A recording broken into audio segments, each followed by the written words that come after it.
Assalamualaikum warahmatullahi wabarakatuh. Nah, perkenalkan nama saya Yuni Sulistiawati, mahasiswa PGSD Bone FIP-UNM.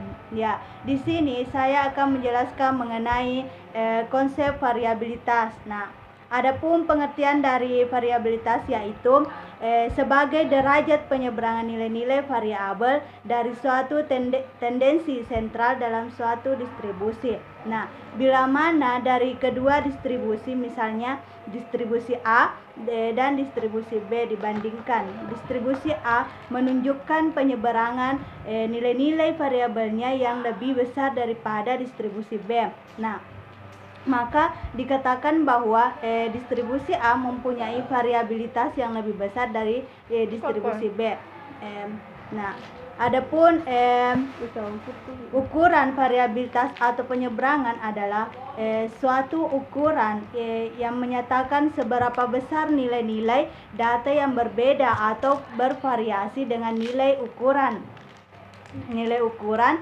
pusatnya, atau seberapa besar penyimpanan nilai-nilai data dengan pengukuran pusatnya. Nah, yang kedua yaitu cara mencari variabilitas. Ya, yang pertama itu range atau rentangan.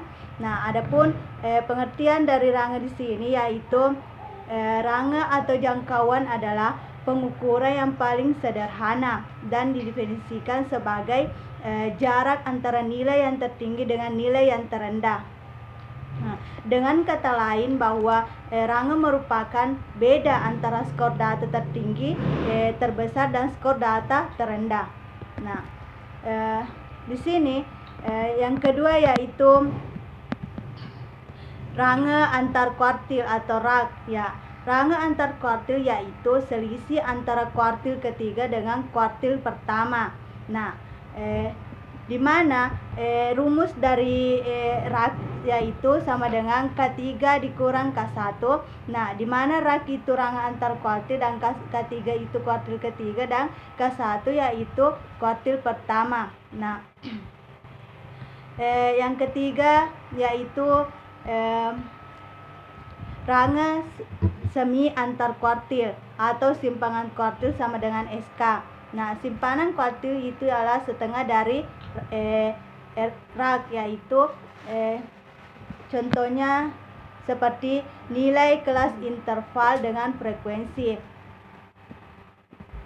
Nah, yang keempat yaitu min deviasi, simpangan rata-rata sama dengan SR. Nah, simpangan rata-rata atau SR ialah nilai rata-rata dari rata dari harga mutlak semua simpangan terhadap rata min kelompoknya. Maksudnya harga mutlak di sini adalah semua nilai simpangan negatif dianggap positif. Nah, dalam statistik deviasi diberi simbol dengan huruf kecil seperti X, Y, Z, dan D dan sebagainya. Nah,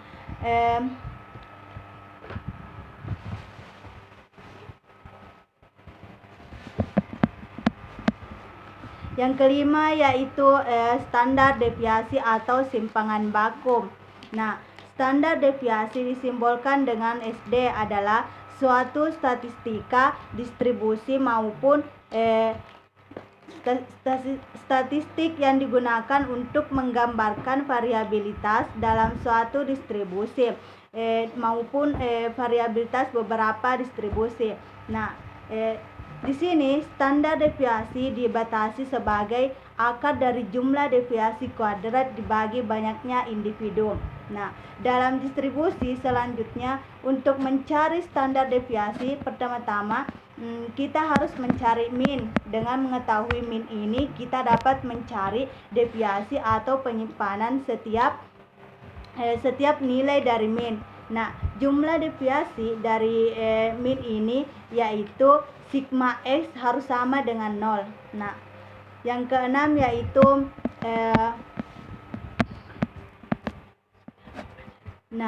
di sini beberapa cara menghitung standar deviasi, yaitu yang pertama data tunggal. Nah, rumus dari SD dengan simpangan deviasi yaitu untuk menghitung SD dari distribusi yang tidak sama frekuensi tiap-tiap nilai variabelnya. Nah, yang kedua yaitu rumus angka kasar. Nah, di sini rumus angka kasar itu digunakan untuk menghitung angka kasar. Nah, adapun yang kedua yaitu data kelompok. Di sini pada dasarnya untuk mencari SD dari distribusi kelompok tidak ada bedanya dengan SD dari distribusi tunggal. Nah, rumus yang digunakan untuk distribusi tunggal berlaku sepenuhnya untuk mencari SD dari distribusi kelompok. Nah, hanya saja nilai X di sini bukan lagi mewakili nilai variabel individual, melainkan mewakili titik tengah dari tiap interval kelas. Nah, selanjutnya yaitu standar deviasi atau SD membagi range menjadi beberapa bagian yang sama lebarnya.